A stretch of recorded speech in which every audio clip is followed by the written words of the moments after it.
Hi sir, avid fan here. Kutsashala, may fan na ako. Ano masasabi mo sa mga taong naghiwalay tapos may bagong karelasyon agad yung lalaki? Parang di naman sila nag-heal. LOL. Sana mapansin po.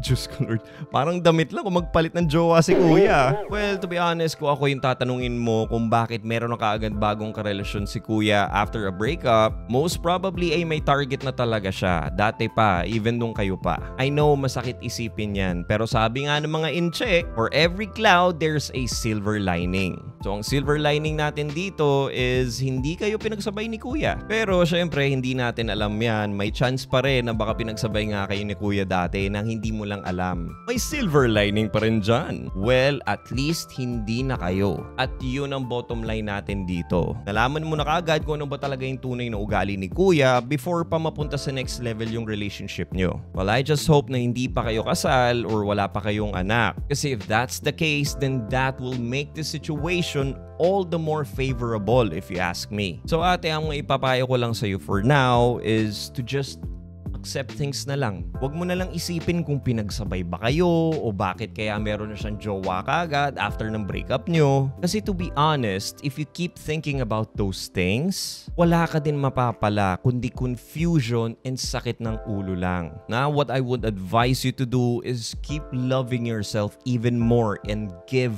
value to yourself. Pamper yourself. Go out with your friends. Have fun. Go do the things that makes you happy. And if you're emotionally ready na, you can go ahead and date other guys naman. Tandaan mo ate, ang happiness ay nasa sayo lagi yan. Mindset lang natin ng mga tao na yung ibang tao ang nagbibigay ng kasiyahan sa atin. But the truth of the matter is, happiness is in your state of mind talaga. You are as happy as you make it out to be. Totoo yan.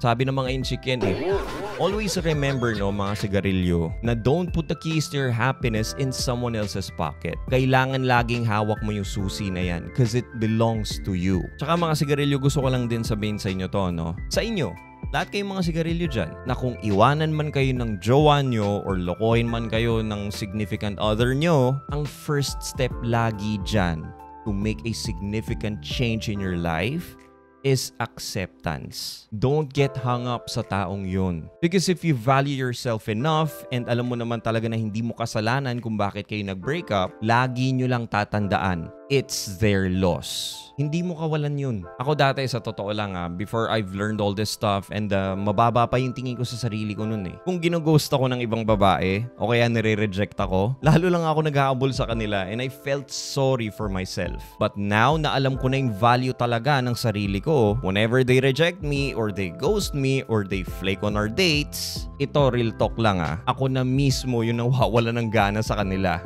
Totoo yan. It's like when I started giving value to myself, parang there's a major change in my perspective towards relationship talaga. Ngayon, if they reject me, I'm like, alright, fine. That's how attraction works. Or if they flake on our date, like nag-cancel siya last minute, ako parang, pangit ng ugali. Ayoko niyan. Hindi ko deserve yan. Kaya mga sigarilyo don't forget to give value to yourself. And lagi nyo tatandaan yung sinabi ng mga incheck na for every cloud, there's a silver lining. Well, I hope nakatulong ako sa iyo, sigarilyo. And follow for more. Subscribe na rin kayo sa YT channel ko. Link in my bio.